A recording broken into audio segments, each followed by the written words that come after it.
Hi, and welcome. You're listening to the X22 Report. My name is Dave, and this is episode 1254A, and today's date is April 13th, 2017, and the title of the episode is, The Fed Just Communicated the Collapse of the Economy is Imminent. Let's get into the economic collapse financial news. Well, the chaos is continuing. The market plummets. Gold is pushed up. And we can see that things around the world, well, they're getting crazier and crazier. The economy is getting crazier and crazier. We see the Umich right now. It printed at 98 for April.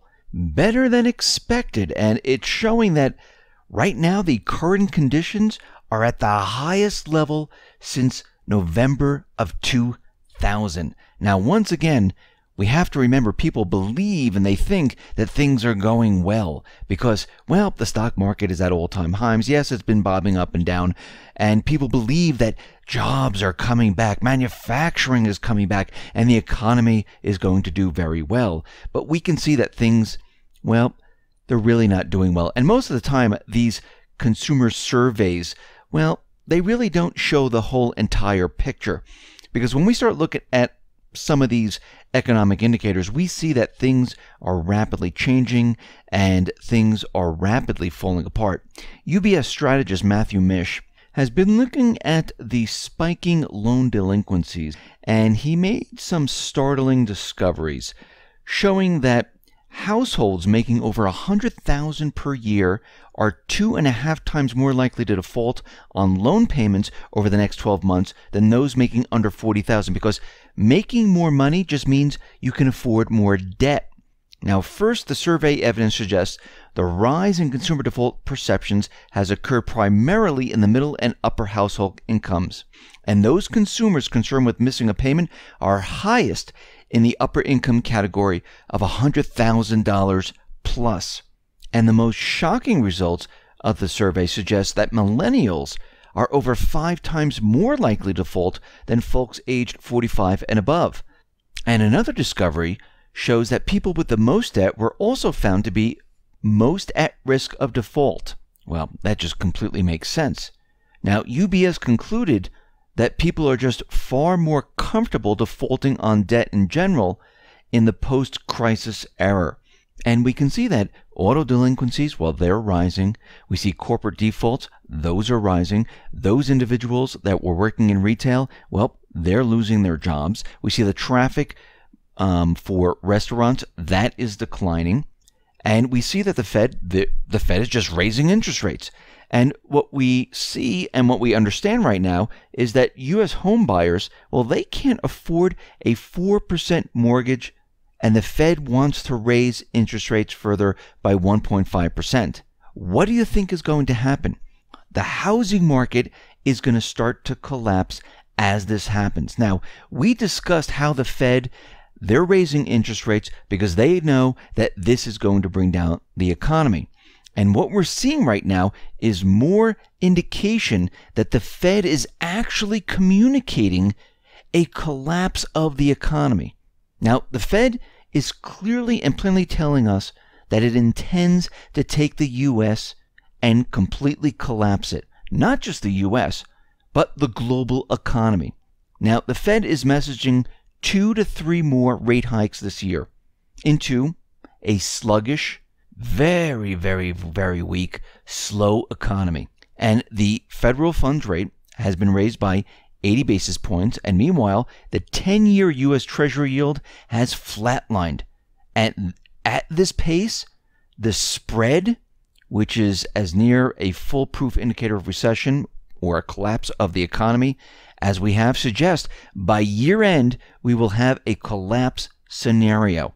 The spread is simply the difference of what banks borrow short, lend long, and live on the spread between the two. Again, borrow short on a daily basis at near zero and lend long at near the 10-year yield.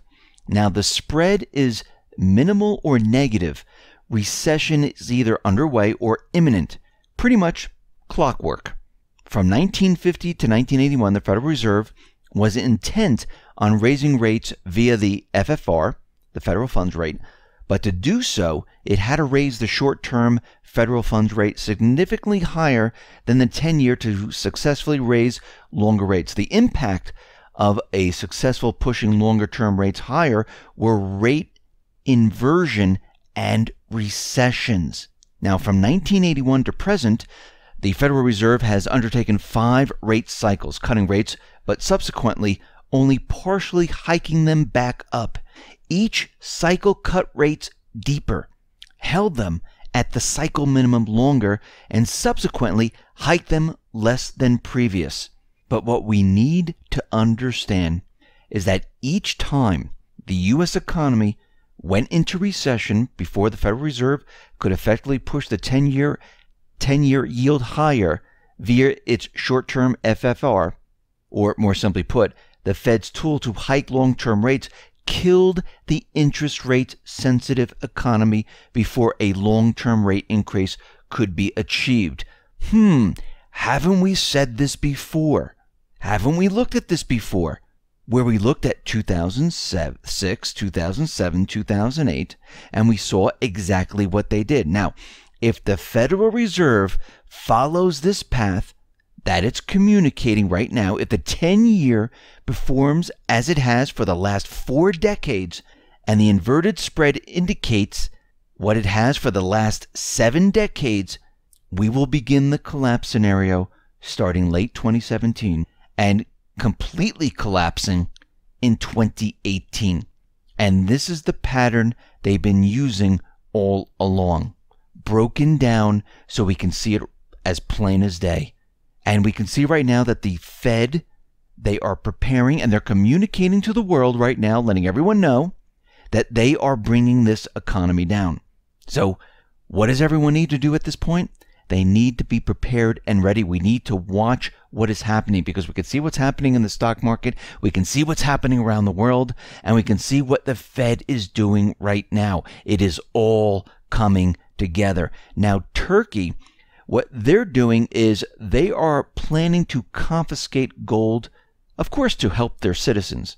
And this is the way the governments, the leaders, the central banks, this is what they like to push out there, that everything that we're doing is really to help you, to keep you safe. And we can see right now, Turkey's dwindling credit and significant decline in their currency, well, has led them to this clever idea of confiscating gold and making it seem like they're not really confiscating the gold and making it seem like it's good for you. And of course, the people in Turkey. The Turkish central bank has come up with an idea on how to confiscate private gold while pretending they're helping you earn money. Their objective is to take the private gold stocks of the citizens available to the financial system for themselves. The Turkish central bank is launching 2 new investment opportunities for physical gold. What are they? Well, they are issuing a gold bond on one hand and on the other, an instrument for the loan of gold and gold jewelry. The scheme is that the Turkish government is really seeking to use the precious metal in the private sector, making it available to the financial industry. Now, this is being marked as broadening the financial system, allowing citizens to earn additional income with their gold reserves under their mattresses by turning it over to the government. And of course, we can see what is happening here. Now remember, when we talk about gold confiscation, when we talk about the government doing these type of things, they're not going to come to your home and just take everything that you have. What they do is they make it seem like what we're doing is to help you, or you need to help the government. And this is a way where they make you think that you're doing a great service while robbing you at the same time. Just like they did in the Great Depression, where they said, listen, you need to help the government. You need to help. What we're going to do is we're going to give you paper and ink. We will give you $20 an ounce for all your gold. So everyone turned over their gold and they got this paper and ink and they said, wow, we just got $20. That is fantastic. And then all of a sudden, once the government had the gold went to $35 an ounce. And all those individuals lost out. Now, those people that kept their gold and said, hey, we don't have any, guess what? Their gold just increased in value to $35 an ounce. And as time went on, it moved up and up and up. So you can see what is happening right now. Governments are becoming desperate. They understand what's happening. The central banks, the Fed, they are communicating that they are collapsing the economy. We can see from the patterns from the past on what they do. And we can see right now that everything is falling into place. And we can see that the world now is in chaos. And this is because this system is about to die. Listen, everyone, thanks a lot for listening. Be well, be safe, and especially be prepared.